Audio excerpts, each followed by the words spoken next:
Hello and welcome. My name is Chelsea Frederick. I am a student at Full Sail University, and I'll be talking a little bit today about adoption. There's a couple things I do want to cover today. The first of which is my personal stories and connection to adoption.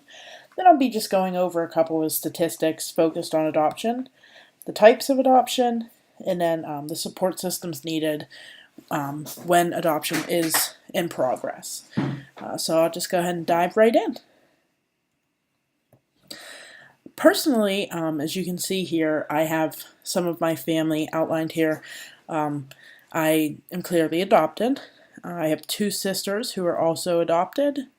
And then we were adopted. I was adopted at 10 months. My sister was adopted at 14 days. And then my other sister was actually a frozen embryo known as a snowflake baby, and she was actually adopted, and then my mother was able to get pregnant with her. I also have my sons on the slide, as well as just a picture of my youngest son. Reason being, whenever I found out that I was pregnant with my second son, I did look into adoption as an option for him. And until about 30 weeks, it was something that I heavily considered looking into, and I was going to give him up for adoption, but things kind of changed, went to a positive outlook, and I was able to keep my son, and now I'm raising him and his older brother, and we are happy and healthy. Some of the statistics on adoption: there are millions of people actually on the list who are adopting. Many are regular couples, everyday people, but there can also be single people as well as same-sex couples that are able to adopt. Grandparents can adopt, foster parents can adopt, family members. So really, there's about 1 in 10 people have at least been affected or know somebody affected by adoption. It's something that's very common. Adoption takes place all over our country. Every state has an adoption agency and an adoption program in place. Every hospital has that available as well. Gynecologists will talk to you about it if that's something that you're looking to do. And of course, there is also international adoptions, as well as like in-house adoptions, where like if a mother gets married and that husband's not the biological father, he can actually adopt the babies, or the grown children. Adoptions, as far as when, they can occur at any stage in your life, but typically they start as an infant and run up to about 18. However, if somebody's in foster care for a long time and they're with the same family and the family is going through the process and do decide to adopt them if they're close, they can actually adopt after the 18th birthday. The adoption process we're going to go into, and that's going to cover the how of the statistics. And as far as why people adopt, many people suffer with infertility, so that is the main reason for adoption. Other, grandparents, family situations, it might be, the mom and dad are struggling with an addiction or just can't simply financially support the child, then that adoption is also, an option. The process of adoption, there is a couple steps. The first is choosing the types of adoption, and that would be like if you want to have an open adoption or a closed adoption. I'll get a little bit further into that in a couple of minutes. And then you pick an adoption professional, whether that be an agency, or if you know of somebody close that is a lawyer that knows how to do that, you can go ahead and consult them, or you can do like through a private adoption company. So you're going to go ahead and you pick the person that's going to be handling the adoption. And then next, what typically happens is 3 things. You'll fill out a questionnaire of like why you want to adopt, what you feel adoption is to you, why it's important to you. Then they come in and do a home study to make sure that your house is suitable for the child, children, or the infant. They'll just make sure everything is running and you're capable of having the child at the house. And then you'll just do a quick profile about yourself. And typically what these profiles do is they're sent to the parents who are looking to give their child up for adoption. And those parents can look through your profile, who you are, what you do, and from there they can choose, from a waiting list, they can choose you as like potential parents for their child. So that's how that typically works is they get it, they'll review it for a couple weeks, and then you'll meet with them. Then you just have to have patience. The adoption process is a pretty long and tedious process. So, of course, you have to wait to hear back from the home study and the questionnaire, and then, of course, you wait, and sometimes the adoption doesn't go through. Sometimes you have to start back over, and that can happen if, the mother, like in my situation, you choose to keep the baby.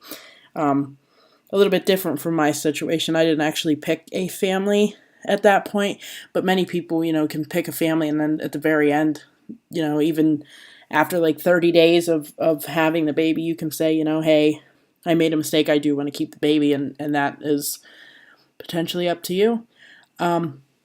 So that's the step of patience. And then if everything goes through and the parents choose you as the candidate, and the parents that they want for their child, you'll communicate with them. You'll lay out, what is going to happen, or you'll communicate with the lawyer if it's going to be like a closed adoption and the parents don't really want to meet you firsthand. And so you just communicate. You stay in touch. If it is going to be an open adoption, you'll kind of set the ground rules and see who is going to be doing what, how it's all going to work out. So that is also available. And then you actually finalize the adoption, and that is, through the courts, and that's when you just become the legal parents of the baby. And then, of course, the contact step, where if it is an open adoption, you stay in contact with the family, and then you just build that relation over the years. So let's look at the types of adoption. First, of course, is the closed and the open that I was talking about previously. Closed adoption is when the parents are not going to have contact after the adoption is finalized.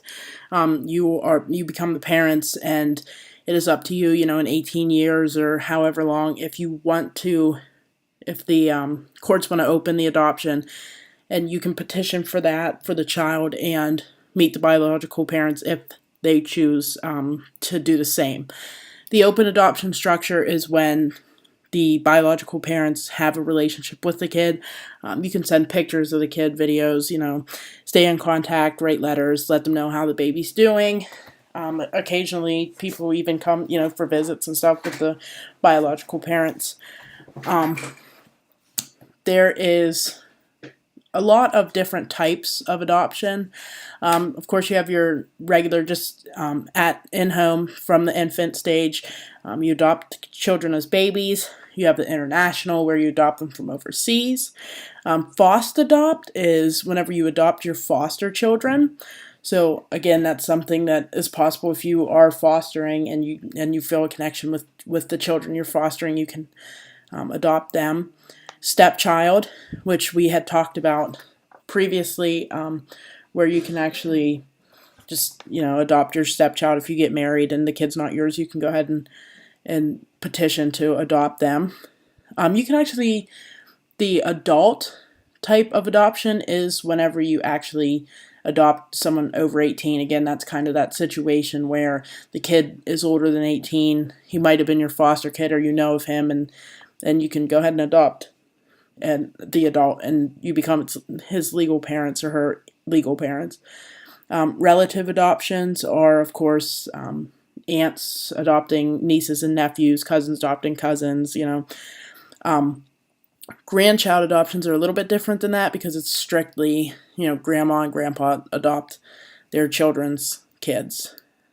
And then lastly is the independent adoption, where if you're pregnant and your best friend wants a baby and you might not want the baby and you can't take care of it, you can go through an independent adoption. So you already pick the parents, who the baby's going to go to, and you just do an independent adoption, and the baby goes, of course, to that person. There are a lot of different support systems. There's lots of things that go into adoption. So the first person and group that we're going to be talking about is the biological family. It's very important for these individuals to have a support system, because without a support system, many times you see terminations or issues with the pregnancy, where if the biological family feels like it's okay to give their baby up for adoption, they know that they're going to have people there after they're finished with the process, because after 9 months of carrying a baby, adoption can be hard on a mother, because you give your child up. So they definitely need the system to stand behind them and say, it's all right. We understand why you did this. You're giving your child a better life. It was a good decision, and just be there in the hard times. The second group, of course, is the adoptive family. Infertility, many women struggle with that. So adoption is a big decision, because you're not pregnant with the child. It's somebody else's child that you're opening your house to. So they need the support where people are going to say, it's all right, that we understand that you tried to have your own kid, or we understand that you're going overseas as opposed to adopting a child from the States, or the opposite. You're adopting a child from the States when there's so many, third world countries with kids everywhere that don't have anyone to adopt them. So again, that's very important for them to have that structure. Like, we'll be able to help you, whenever the child comes, we're all going to accept it. It's going to be a part of the family. Just those things that are very important to a child in their development. Lastly, the support system needs to be strong for the child. When a child is adopted, obviously, sometimes they're different from the rest of their family, or they've been through so much and now, they have a new family.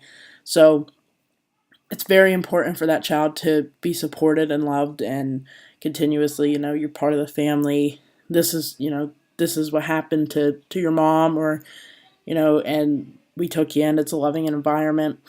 So again, just making sure that those children know that they're loved and that they're supported, and that helps with their personal growth as well. That wraps it up for today. I just wanted to thank you for listening into the webinar. If there is any questions or anything, feel free to take those at this time. And I just want to thank you for, again, sitting in and listening to what I had to say.